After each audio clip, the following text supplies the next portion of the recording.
It is hard to compare the different contextual situations and the contingencies and the geopolitics and the social context and the political context of the time.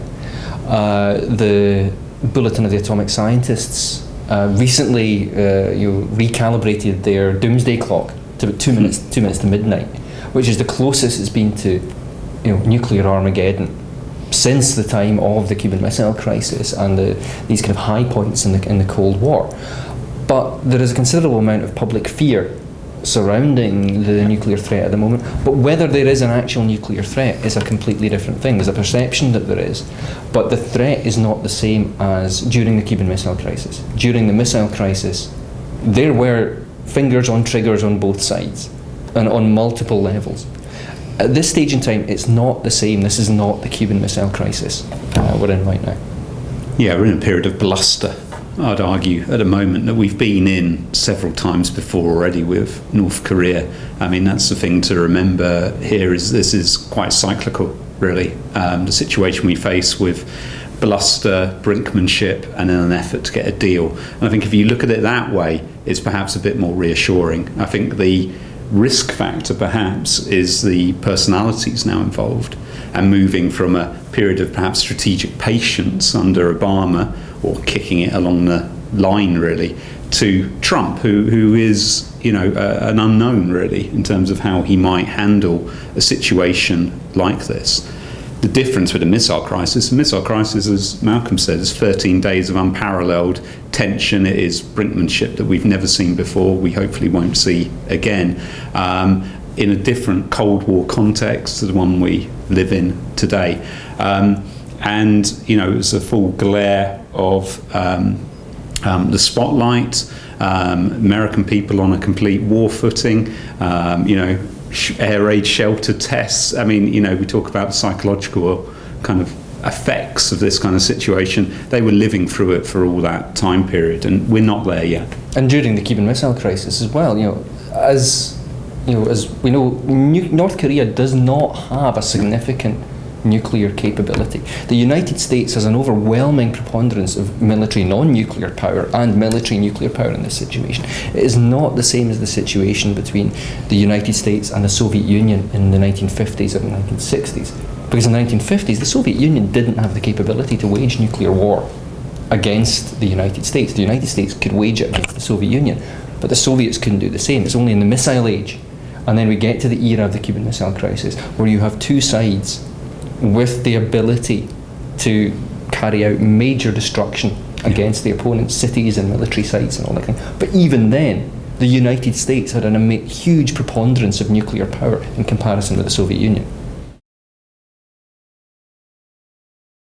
It's hard to find out. They're a fairly closed society, I think, as we know. Their capability is not of the order of being able to launch a missile with a nuclear warhead and hit Washington or Los Angeles or Seattle. And they do not have that capability, and it's a big step going from a relatively primitive, if I can use that term, atomic tests, to taking that, weaponizing it, and then putting it on top of a missile that's capable of hitting a target. At the moment, their missiles can hit the Pacific, which is a pretty big target. They have no capability beyond that. The more significant threat from North Korea is their shorter range solid fueled missiles, much shorter range, that they would use to attack South Korea. And if they're capable of putting a warhead on those missiles, that is, I think, the more significant threat in comparison with ideas of them having an intercontinental ballistic missile capability. But their atomic capability is relatively primitive compared to the arsenals that we see in Britain or America or France or Israel. Yeah, I mean, North Korea has been a pariah state, a rogue state, for 70 years plus. What that means is that really our contact and knowledge of them is quite limited, really. I've talked to intelligence officials and they call it an information black hole. And what you have is you have a lot of bluster, you have a lot of brinkmanship, you have a lot of these moments of crisis, but actually concrete verification of where they are in terms of their development of a nuclear arsenal, it's very difficult. And so you get into the prediction game. And the thing you often find with North Korea is different people in America in particular will use it for different purposes. And some will say, look, they're still 10 years away from being able to miniaturize their nuclear capability and put it on an intercontinental missile that will reach the United States. We've got time, let's let the sanctions try and work their way through. You have other people, and they've been doing it since 1994 in terms of where I research onwards, saying we've got to act now. We have to have a missile shield to protect the United States, a missile shield to protect the wider East Asia region. We can't sit back and allow this to develop. And that's the kind of situation you find where that lack of intelligence, credible intelligence, can be manipulated, really, I suppose, depending on what side of the argument you're on.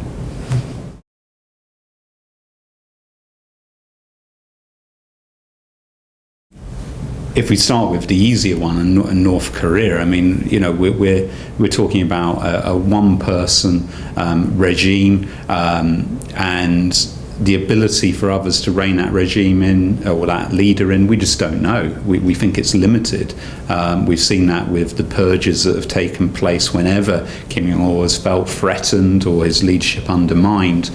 You will see those periodic purges of the military leadership and the top brass. So I think Kim Jong-il is on one side. There is, some leverage perhaps the Chinese might have over him, but it's not huge. So he is the archetypical kind of rogue leader, if you like. It's a one-person regime.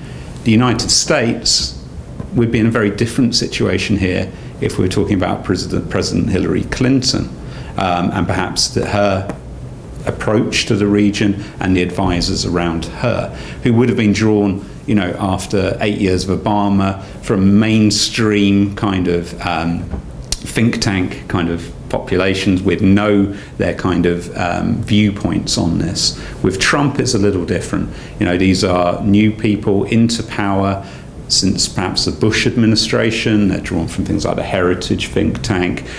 Think tanks that for a long time have been calling for more assertive American action in the region, more assertive action towards China in particular, and generally they can do that from the sidelines when they're not in power.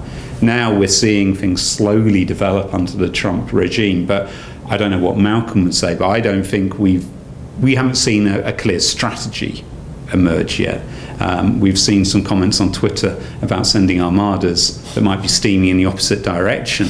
But as yet, we haven't seen much beyond reassurance of South Korea alongside some fairly inflammatory rhetoric. So we don't know would be my answer. Yeah, and I think one of the issues with the Trump administration is there has been a massive hemorrhaging of institutional knowledge and experience from key parts of the foreign, particularly from the State Department. Yeah. They have lost swathes of people in the transition over to the Trump administration.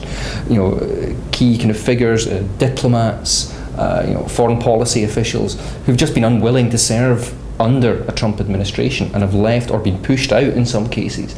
And there's been a vast loss of experience on how to deal with these situations and how to grapple with these complex foreign policy issues. So that is we talk about an information black hole in North Korea. There's an experience black hole in America at the moment. Yeah. And also the people at the very top, Rex Tillerson, the Secretary of State, has zero experience of foreign policy, and he comes across, certainly from what I've seen, the way he's acted and the way he's presented himself as Secretary of State, as a man desperately uncomfortable in the job that he's doing, the job that he's been asked to do, and seemingly grasping to try and work out how he's meant to be Secretary of State and how to deal with these crucial international issues and provide some kind of foreign policy leadership. There is no Trump doctrine at the moment. We don't know what they're going to do and which way they're going to jump.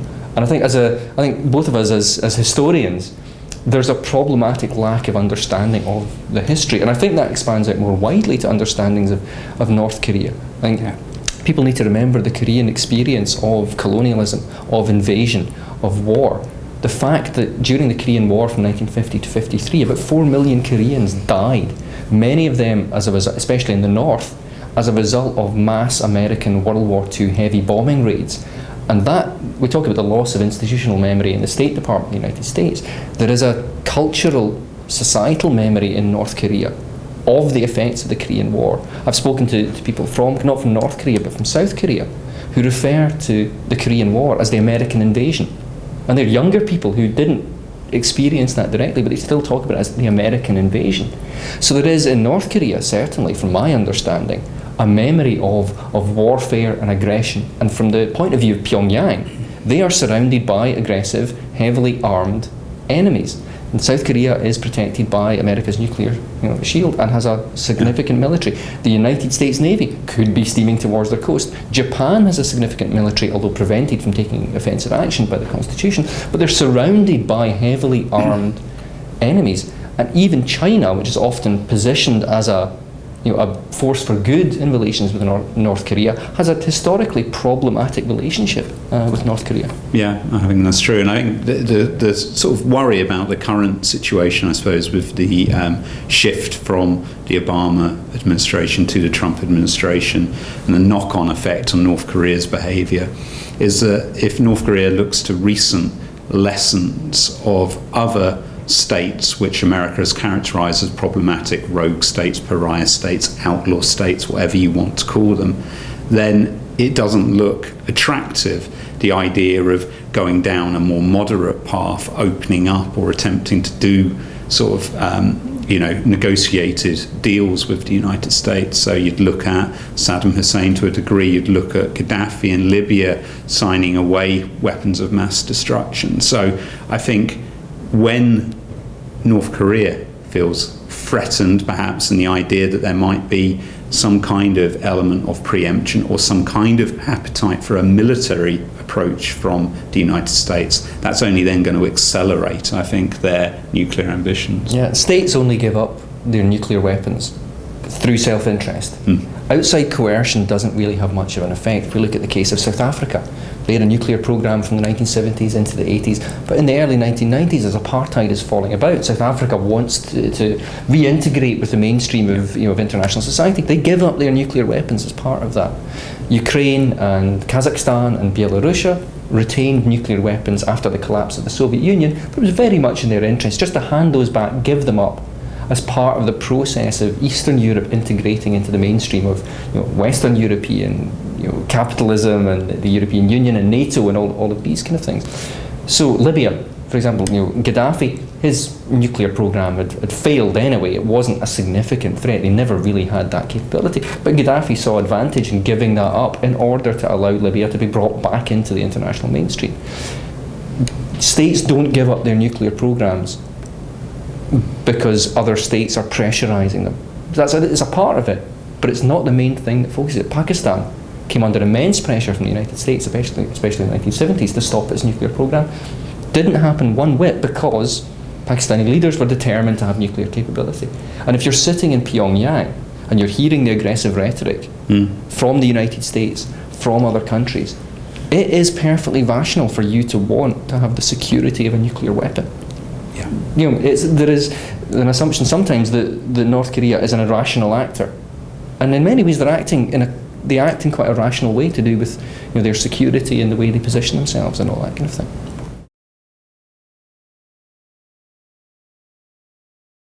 So China is in an interesting position. The kind of Western media certainly positions China as an in to North Korea, as an influencer in North Korea, and it's true to a certain extent. I'm far from a sinologist, a China expert, and especially when it comes to China-North Korea relations. But China as the preponderant economic and military power in the region, there's a sense of playing both ends against the middle. It's making concessions like saying we're going to stop coal imports to North Korea, but they're not preventing major Chinese business deals, they're not preventing other kinds of imports, they're not really engaging with the sanctions regime in a way that damages Chinese interests. They're willing to give up something small, so look good in front of America, look good in front of the international community. But China is in this kind of situation where there's almost a playing both ends against the middle. And people look back to China's involvement in the Korean War in 50 to 53, so late 1950. The People's Liberation Army intervenes in the Korean War as United Nations forces under American command reach the Chinese border, and the People's Republic of China had only just been established at that point, and China intervenes almost in an act of self-defense. there's a certain amount of solidarity with a fellow communist state, but it was an act of self-defence because Douglas MacArthur, the general at the time, had been shouting about invading China to bring it back into the Western fold. So they were worried that that was going to take place. So China intervenes for those reasons. There isn't the overwhelming kind of Chinese-North Korean alliance that it's sometimes presented as in Western media. No, I think undoubtedly the West, the EU, the United States, they look to China to provide that leverage, and that leverage, as Malcolm says, is often overplayed. Similar things were done in the past in the Vietnam War, for instance. When the idea that somehow China and Russia held the key to reigning North Vietnam it didn't prove the case in that conflict, and I don't think it proves the case in North Korea. And there's a difficulty as well in looking at trying to handle North Korea in isolation, because it really, with the wider America-China relationship, that's thrown into stark light by, say, the Trump campaign and the rhetoric towards China as to how much they will do to kind of work alongside the United States for common goals. China's moved from strategic partnership under Bill Clinton, strategic competition under George W. Bush, to the Asian pivot under Obama, to now, as Malcolm said, we don't know what the Trump doctrine is, but it's certainly been heavily critical of China, particularly around trade and the impact on the US economy. So there are fences, I think, to be built there if China's going to play a stronger role in reining a North Korea in. But underlying all this is that China, just like the United States and their relationship with North Korea, has wanted, in a way, to keep this at arm's length. When there's uncertainty about North Korea's nuclear arsenal, its capability, and it seems like it's a few years off, that's kind of been okay for most of the major parties, the idea of just kicking this further and further down the line. Because China does not want to do anything that pressurizes North Korea into what is called a hard landing. It does not want North Korea as a regime to fail or fail dramatically, because they will be the ones who have to really deal with the consequences in particular. The UK is still home to very, very significant base. In Yorkshire, I think Yorkshire would be a major target. RAF Fylingdales is part of the kind of global missile early warning system, and RAF Menwith Hill, which is one of the major, in fact, if not the major global listening and intelligence aggregation outposts. An RAF station, but it's run by the American National Security Agency and gathers in a terrifying amount of data every minute of the day up on the North Yorkshire moors. And they were, we know from the Cold War and Soviet attack planning and the maps that the Soviets had of where they were going to attack, Menwith Hill and Fylingdales were two major, they were going to get absolutely plastered by high-yield hydrogen bombs. And there's many other sites still in the UK like that are kind of less well known. GCHQ would be an obvious target. Various RAF bases, Faslane and Coulport in Scotland, where the submarine bases are. You'd want to do something about them to try and damage the capability to retaliate. So the UK does still have a significant number of what could be termed nuclear targets. In the Cold War, there was more, the claim was always there was more nuclear targets crammed into the United Kingdom per square mile than any other country in the world. And that was relatively true in the Cold War. With the post-Cold War drawdown of military forces and all that thing, that's changed. But there's still, in the very, very, very, very unlikely event of a nuclear war, there are still a significant number of places that would be targets for an unknown and unnamed nuclear-armed enemy.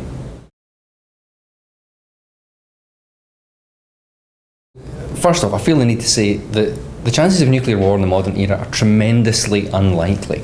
I mean, as a historian, we're bad at predicting the future, but the kind of current contemporary kind of fear that's been resurgent, I think, about nuclear war is perhaps slightly misplaced. That's because I think we don't really understand nuclear war. It's not an omnipresent part of our everyday lives like the Cold War. In the case of fighting a nuclear war, there's different ways it was approached during the Cold War. One of the strategies that was popular was called counterforce, where you use your nuclear weapons to stop the other side using their nuclear weapons, or to fighting a conventional war. So you attack military bases, you attack missile silos. The trouble with a counterforce doctrine is you are going to kill millions of civilians, because many of these bases are near civilian population centres. You're going to emit vast clouds of fallout, especially if you're hitting hardened missile silos. You're going to throw up a huge amount of pulverised rock and soil and debris into the atmosphere, and that is going to kill people as well. So the idea of just using it to strike military bases, if you're fighting a mass nuclear war, the idea of limited nuclear war is a whole different ballgame, but is not really functional. It was never going to be a functional way, because you get to that point of escalation and all that kind of thing. In this local area, as I said, Britain is still stuffed full of potential nuclear targets. Liverpool docks, for example, during the Cold War would have been struck. So Liverpool would have been devastated by that. The Wirral, because of various facilities over there, would have been devastated. Various intelligence and monitoring and command and control facilities. One of the key things about fighting a nuclear war in the Cold War was taking out the enemy's command and control, so they couldn't fight a war themselves. And there are still facilities scattered about kind of the Midlands of England and the north of England and the south of England that are fundamental to Britain's ongoing nuclear deterrent capability. The deterrent is based in Scotland, up at Faslane and the Clyde, but there are many, many facilities feeding into that, RAF and Royal Navy and Army facilities that feed into the command and control. But I think we need to emphasise here, it's incredibly nuclear war of the kind during the Cold War is incredibly unlikely to take place in the modern era.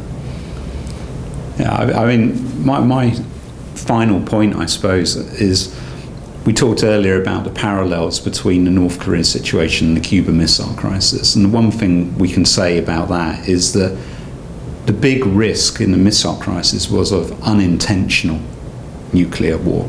That, a mistake by one side, misperception of what the others were doing could trigger overwhelming use of force with massive destructive consequences. There are parallels there with the situation in North Korea. North Korea has a massive conventional military targeting of Seoul and South Korea, and the consequences there of a misstep would be, drastic, and then you're onto a ladder of escalation. You have major US naval presence heading for, the sort of Korean seas. What will China's response be there? So the longer this goes on, the longer the tension keeps on going up, I guess the more we're into uncharted territory in that area of the world. And that is the risk factor, that some kind of spark will be lit and will be in unintended consequences, regardless of what Trump or Kim Jong-il might actually really want. Yeah, and that was always the danger with the Cold War as well. It's not so much, as Alex said, it's not so much someone going, I'm going to wage global thermonuclear war now. It's that either stumbling into nuclear war or nuclear accidents are also another thing. Bombs going off, bombs accidentally being dropped, unarmed bombs accidentally being dropped. The United States irradiated a big chunk of Spain in the 1960s by exactly that kind of thing happening in the Palomares incident. That area is still radioactive. So it's the accidental part of it is something I think people need to be more concerned about. The presence of nuclear weapons potentially gives rise to nuclear accidents, which is the problematic part of the continued presence of nuclear weapons. Yeah, I mean, Robert McNamara, when he was talking about the Cuban Missile Crisis, saying we came that close nuclear war, and what saved us? Luck. Yeah. And, so when it's put in those terms, I suppose we can get a little scared about the present situation.